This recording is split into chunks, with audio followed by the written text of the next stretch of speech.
एक साहूकार था जिसके 7 बेटे थे और उनकी एक बहन थी जिसका नाम करवा था।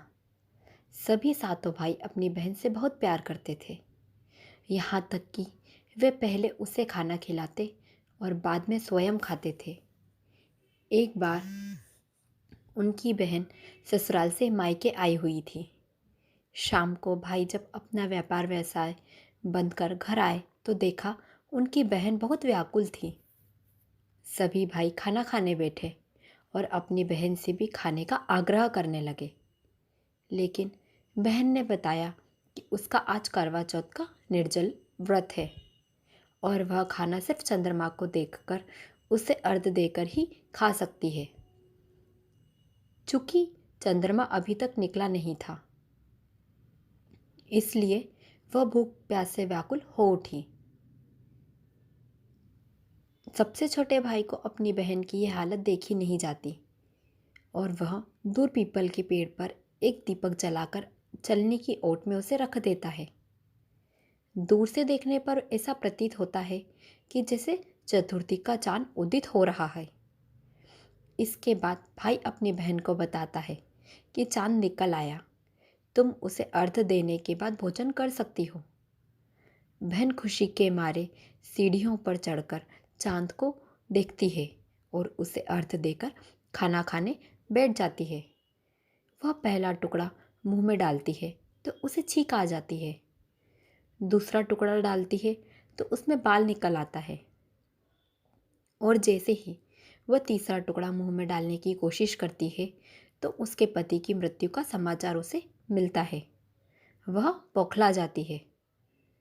उसकी भाभी उसे सच्चाई से अवगत कराती है कि उसके साथ ऐसा क्यों हुआ। करवा चौथ का व्रत गलत तरीके से टूटने के कारण देवता उससे नाराज हो गए और उन्होंने ऐसा किया। सच्चाई जानने के बाद करवा निश्चय करती है कि वह अपने पति का अंतिम संस्कार नहीं होने देगी और अपने सतीत्व से उसे पुनर्जीवन दिलाकर रहेगी। वह पूरे 1 साल तक अपने पति के शव के पास बैठी रहती है, उसकी देखभाल करती है, उसके ऊपर उगने वाली सुईनुमा घास को एकत्रित करती जाती है। फिर 1 साल के बाद चौथ का दिन आता है। उसकी सभी भाभियाँ चौथ का व्रत रखती हैं। जब भाभियाँ उसे आशीर्वाद लेने आती है तो वह प्रत्येक भाभी से यम की सुई ले लो, पिया सुई दे दो, मुझे भी अपने जैसी सुहागिन बना दो, ऐसा आग्रह करती है।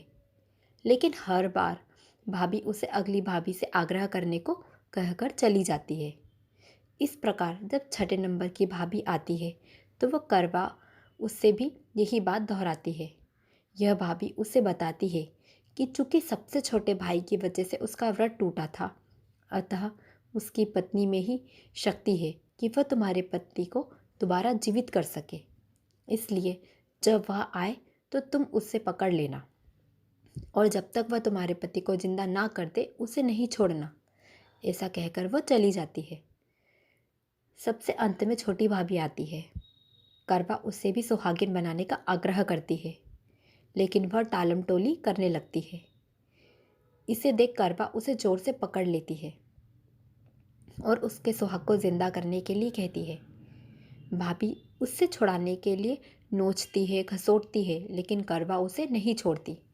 अंत में उसकी तपस्या को देखकर भाभी पसीज जाती है और उसकी छोटी उंगली को चीरकर उसमें से अमृत उसके पति के मुंह में डाल देती है।